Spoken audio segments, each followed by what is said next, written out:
Hello बच्चों, देखिए class 11th में आज हम आपको किसी समित संख्या का वर्गमूल और किसी समित संख्या की संयुग्मी संख्या कैसे निकालते हैं। सबसे पहले हम किसी समित संख्या की संयुग्मी संख्या कैसे ज्ञात करते हैं ये हम सीखेंगे। देखिए बेटा, जैसे ये आपको समित संख्या दी गई है,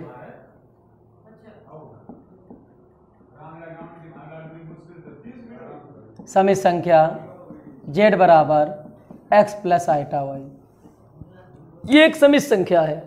इसकी हमको संयुग्मी समित संख्या निकालनी है कि संयुग्मी समित संख्या।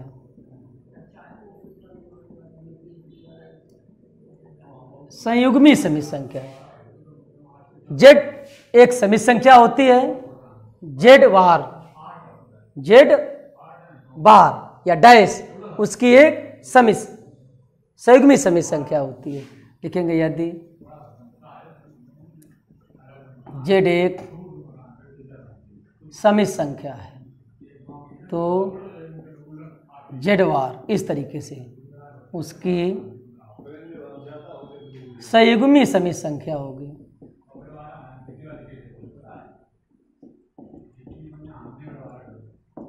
तो किसी समित संख्या की संयुग्मी संख्या को उसको हम z बार से प्रदर्शित करते हैं। z है तो समित संख्या है, z बार है तो उसी समित संख्या की वो संयुग्मी समित संख्या है।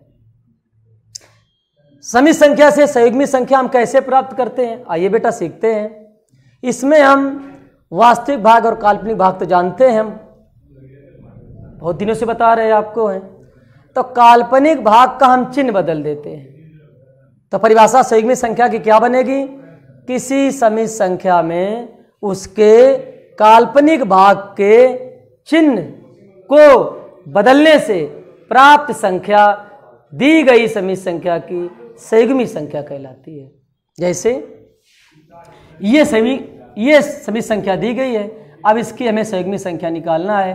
तो संयुग्मी संख्या को किससे लिखते हैं, हम z बार से लिखते हैं। आपने कहा था उसके काल्पनिक भाग का चिन्ह बदल दिया जाता है, प्लस हो तो माइनस कर दीजिएगा, माइनस हो तो बेटा प्लस कर दीजिएगा। तो यहाँ पर क्या लिखेंगे हम, x minus iota y, x minus iota y. तो चिन्ह किस भाग का चेंज हुआ, वास्तविक का तो चेंज नहीं हुआ, किसका चेंज हो रहा, काल्पनिक का। यहीं से हमारी संयुग्मी समित संख्या की बेटा परिभाषा बन जाती है। क्या बनती है, किसी समित संख्या के काल्पनिक भाग के चिन्ह को बदलने से प्राप्त संख्या उस समित संख्या की संयुग्मी संख्या कहलाती है। प्लस हो तो माइनस कर दीजिएगा, माइनस हो तो प्लस, चिन्ह बदला जाता है। किस भाग का बदला जाता है, काल्पनिक भाग का बदला जाता है। तो जब काल्पनिक भाग का चिन्ह बदला गया, यहीं से परिभाषा बन गई कि किसी समित संख्या की संयुग्मी संख्या वह संख्या जिसमें हम काल्पनिक भाग के चिन्ह को बदलने से प्राप्त करते हैं। प्राप्त समित संख्या एक संयुग्मी समित संख्या कहलाती है। इसे हम z बार से प्रदर्शित करते हैं। ये चर्चा थी किसी समित संख्या की संयुग्मी समित संख्या की, कि काल्पनिक भाग का चिन्ह बदल देंगे हमें उसकी संयुग्मी संख्या मिल जाएगी। काल्पनिक भाग का प्रयोग ना करिए तो कुछ लोग इस तरीके से सिखाते हैं, हम लोग सीखते हैं कि बीच का चिन्ह बदल दिया जाता है। तो चिन्ह बदला तो गया बीच का चिन्ह से कौन सा भाग जुड़ा है, एड है, काल्पनिक ये वास्तविक है। वास्तविक ये पहले यहां पर चिन्ह होगा, ये काल्पनिक भाग का चिन्ह होता। तो प्लस है का तो माइनस हुआ, तो किसके भाग के आगे का चिन्ह हुआ, चिन्ह काल्पनिक भाग के, क्योंकि काल्पनिक भाग के पहले प्लस है, उसी के पहले माइनस आया है, तो प्लस का माइनस है तो हुआ है, तो चेंज हो गया। तो यहीं से परिभाषा बन गई कि किसी समित संख्या के काल्पनिक भाग के चिन्ह को बदलने से प्राप्त संख्या संयुग्मी संख्या कहलाती है। चलिए, ये बात थी हमारी किसी समित संख्या की संयुग्मी संख्या ज्ञात करने की। संयुग्मी संख्या हो गई, कोणांक मापांक आपको हम पढ़ा चुके हैं, क्रमित युग्म आपको हम पढ़ा चुके हैं, a प्लस आइटा b का रूप भी पढ़ा चुके हैं, आइटा स्क्वायर का मान निकलवाना सिखा चुके हैं, किसी समित संख्या की परिभाषा सिखा चुके हैं।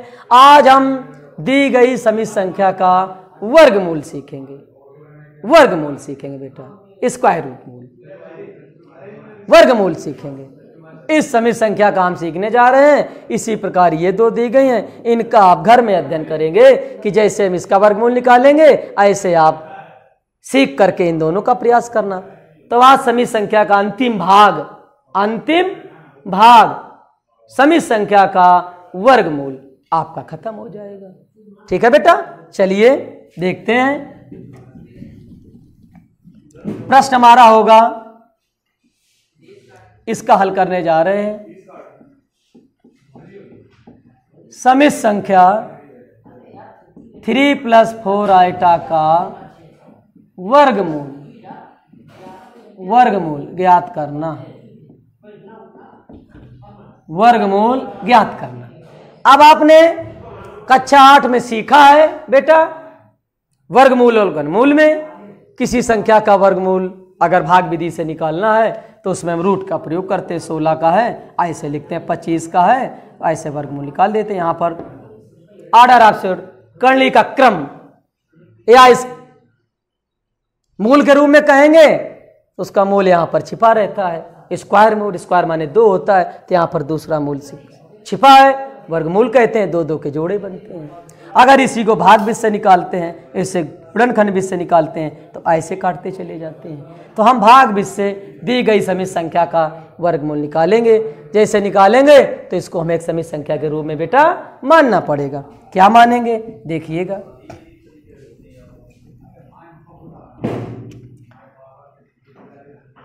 माना, अब किसका हमें निकालने जा रहे हैं? 3 + 4 आइटा का। क्या निकालने जा रहे हैं बेटा? वर्गमूल निकालने जा रहे हैं। स्वाभाविक बात है कि इस पर हमें क्या लगाना पड़ेगा? रूट लगाना पड़ेगा। भाग विधि यही सिखाती है, किसी भी संख्या का वर्गमूल निकालना हो तो उस पर हम क्या लगाते हैं? रूट लगाते हैं। इसको हमने एक समित संख्या के बराबर मान लिया। किसके बराबर मान लिया? x + आइटा y के रूप में मान लिया। इसका हमें क्या निकालना? वर्गमूल। तो इस पर हमने रूट लगा दिया। क्या लगा दिया बेटा? इस पर हमने रूट लगा दिया। अब दोनों पक्षों का वर्ग करेंगे। एक तरफ रूट है, एक तरफ रूट नहीं है, दोनों पक्षों का वर्ग करेंगे।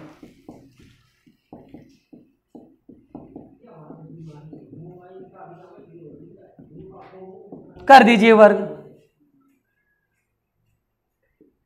x + आइटा y का होल स्क्वायर बराबर अंडर रूट के अंदर 3 + 4 आइटा का होल स्क्वायर।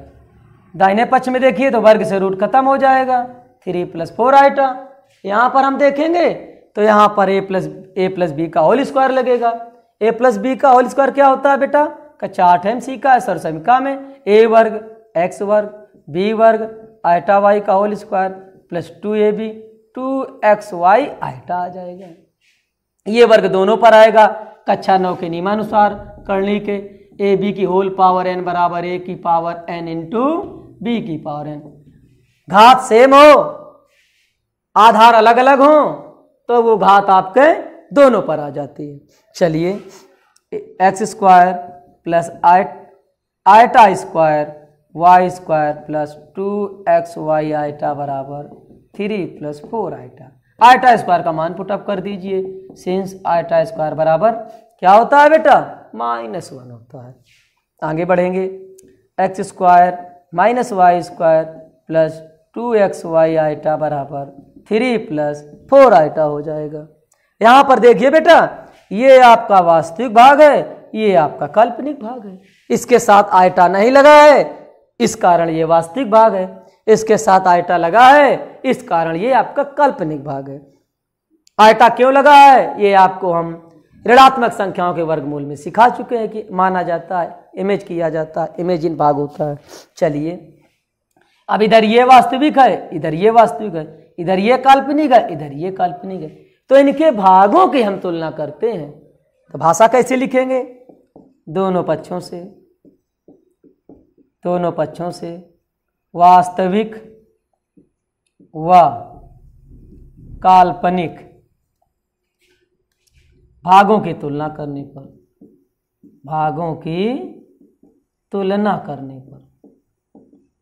कर दीजिएगा बेटा तुलना। यहां पर ये है x² - y स्क्वायर बराबर 3 समीकरण नंबर फर्स्ट बन जाएगा। इसके बाद आपका काल्पनिक भाग ले लीजिएगा, 2xy बराबर काल्पनिक भाग यहाँ पर 4 है, ये आपका समीकरण नंबर बेटा सेकेंड बन जाएगा। ठीक है ना। अब इन्हीं दोनों की सहायता से हम x और y के मान निकालेंगे और मान निकाल करके यहाँ पर पुटअप कर देंगे, यानी कि रख देंगे, तो इस समी संख्या का ये वर्गमूल कहलाएगा। जैसे 16√16 का वर्गमूल 4 आता है, तो वो संख्या थी, यहाँ पर समित संख्या है, काल्पनिक संख्या है, इसलिए इसको ऐसे निकालते हैं। अब एक फार्मूला याद करते हैं बेटा, इससे बनाते हैं a प्लस बी का होल स्क्वायर बराबर a square plus B square plus 2ab होता है। इससे हम इसका मान निकालते हैं, a square plus B square बराबर a प्लस बी का होल स्क्वायर माइनस 2ab बन जाता है। अब हम यदि यहाँ पर ये लिख दें x square plus y square का होल स्क्वायर बराबर a की जगह एक्स स्क्वायर चलेगा और b की जगह आपका बेटा वाई स्क्वायर चलेगा, तो एक्स स्क्वायर, तो यहाँ से लेंगे एक्स स्क्वायर का whole square plus y square का whole square plus 2ab 2x square into y square, इस तरीके से लिखेंगे हम। अब यहाँ से हमने देखा कि यहाँ से हमें माइनस का मान है हमारे पास, प्लस का मान है नहीं है, तो माइनस के लिए हम यहाँ पर माइनस का प्रयोग करेंगे। तो यहाँ से जैसे माइनस का प्रयोग करेंगे तो फार्मूला क्या बन जाएगा, ये माइनस 2ab यहाँ आ जाएगा। क्या आ जाएगा बेटा, माइनस 2ab। तो x square minus y square के स्थान पर हम क्या पुटअप कर सकते हैं, 3 पुटअप कर सकते हैं, a square plus B square minus 2ab। अगर नहीं समझ में आ रहा है तो दोनों से फार्मूला सीखिएगा, तो यहां सिखाते हैं इधर।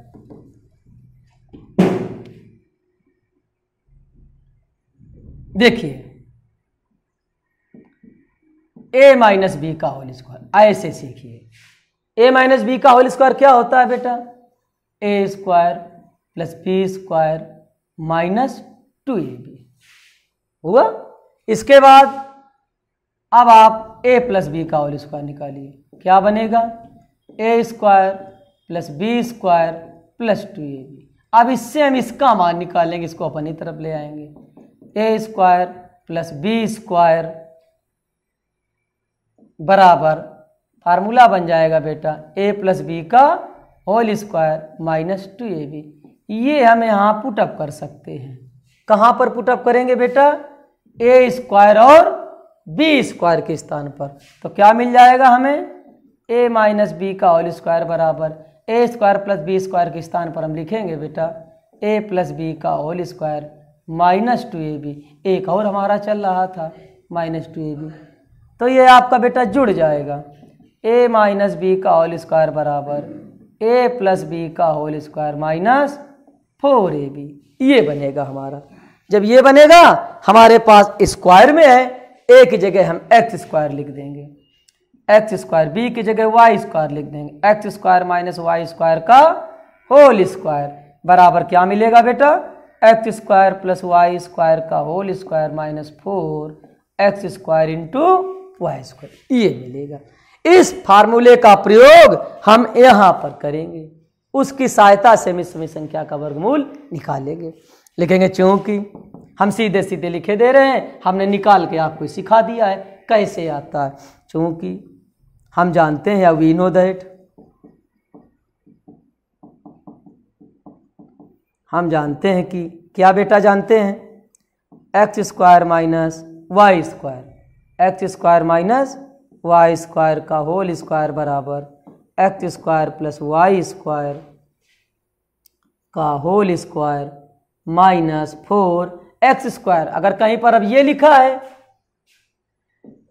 a की पावर n इंटू बी की पावर n, तो इसको बराबर हम लिख सकते हैं a इंटू बी की होल पावर n, घात 1 हो जाएगी, तो क्या मिलेगा, माइनस का 4x इंटू वाई का होल स्क्वायर। अब इस सूत्र में हम समीकरण नंबर 1 और समीकरण नंबर 2 का प्रयोग करेंगे। चलिए, x square minus y square के स्थान पर हम 3 रखेंगे बेटा, तो 3 का वर्ग बराबर, अब ये प्लस वैल्यू तो है नहीं कोई हमारे पास, हम इसकी निकालेंगे, x square plus y square का whole square minus 4, x y का मान हमारे पास है। एक्स वाई का मान कैसे है बेटा, यहाँ पर अगर सीधे सीधे रखोगे तो इस पूरे को लिख सकते हैं 2x का होल स्क्वायर, 4 को हम लिख सकते हैं 2 का वर्ग। जैसे इसका हम 2 का वर्ग कर सकते हैं, या 2 से 4 हम काटेंगे, तो इस पूरे को अगर लिखेंगे तो इस तरीके से लिखेंगे 2xy का होल स्क्वायर। और 2xy का मान समीकरण नंबर 2 में दिया गया है। कितना दिया गया है? 4 दिया गया है। 4 का स्क्वायर कर देंगे, 3 का वर्ग 9 होता है, x square plus y square का होल स्क्वायर। 4 चौको 16, 16 का पक्षांतर कर लाएंगे, 9 + 16 बराबर x square plus y square का whole square. 16 9 25, x square plus y square का होल स्क्वायर। अब इससे वर्ग हटेगा, इस पर रूट लग जाएगा, या इधर आ जाइए, x square plus y square बराबर √25। 25 का हम वर्गमूल ले लेंगे बेटा, x square plus y square बराबर 5 आ जाएगा। यह समीकरण नंबर आपका 3 बन जाएगा। बना बेटा? अब फर्स्ट और थर्ड को मिला के हल करेंगे। समझ लिया आपने? ये क्रिया आपको इन सवालों में भी करनी है। एक हम सिखा रहे, 2 घर में आपको सीखने हैं। फर्स्ट व थर्ड को अब हम हल करेंगे। फर्स्ट क्या था? X square minus y square बराबर 3, ये फर्स्ट था। थर्ड क्या बना है बेटा? X square plus y square बराबर 5, ये दूसरा है। जोड़ने पर, क्योंकि वाई वाई समान है, एक्स स्क्वायर लिख दीजिएगा यहाँ पर। जोड़ने पर एक्स स्क्वायर 2x स्क्वायर होगा, 5 3 8, 2 से 8 कट जाएंगे, एक्स स्क्वायर बराबर 4, इससे वर्ग घटेगा, इस पर रूट लग जाएगा, x का मान आ जाएगा +-2। आ गया बेटा? x आया, वास्तविक भाग आया, किंतु काल्पनिक अभी नहीं आ रहा। x का मान हम फर्स्ट में रखेंगे, सेकेंड में रखेंगे चल के। ये आपका सेकेंड नहीं था, ये आपका थर्ड था। x का मान सेकेंड में रखने पर, सेकेंड क्या बना है हमारा? सेकेंड था 2xy बराबर 4। 2xy बराबर बेटा 4 था हमारे पास। चलिए 2 × x का मान 2 × y बराबर 4, ये 4y हो जाएगा बराबर 4, 4 × 1 = 4, y बराबर क्या मिलेगा बेटा? 1। x और y के मान हम यहां पर रखेंगे। चले समीकरण नंबर किसमें बेटा? जहां पर हमने समित संख्या को लेके चले थे। इसलिए x + आइटा y बराबर √3 + 4 आइटा में x का मान पहले अगर हमने 2 लिया है तो यहाँ पर 2 + आइटा × 1 बराबर √3 + 4 आइटा। 2 + आइटा बराबर √3 + 4 आइटा। एक ये वर्गमूल आ गया, या इसको अपनी तरफ लिख लीजिएगा, 3 + 4 आइटा बराबर 2 + आइटा। अगर हम x का मान माइनस लेंगे तो यहां पर आ जाएगा -2 + आइटा। ये यहीं से एक प्रमेय बन जाती है कि एक अशून्य संख्या का वर्गमूल 2 होते हैं। कितने होते हैं बेटा? 2 मूल। तो एक आया है, एक यहाँ माइनस है, तो माइनस का 2 + आइटा आ जाएगा। इस प्रकार दी गई समित संख्या का वर्गमूल हमने आपको सिखाया है। इन 2 समित संख्याओं का वर्गमूल आप घर में सीखेंगे, एक हमने सिखा दिया आपको। ठीक है बेटा? आज वर्गमूल भी खत्म हो गया, समित संख्या आपके अंतिम चरण में चल रही है। घर में आप पढ़ते रहना, एक अध्याय आपको समाप्त हो जाएगा। ठीक है बेटा? इतना पढ़ना घर में।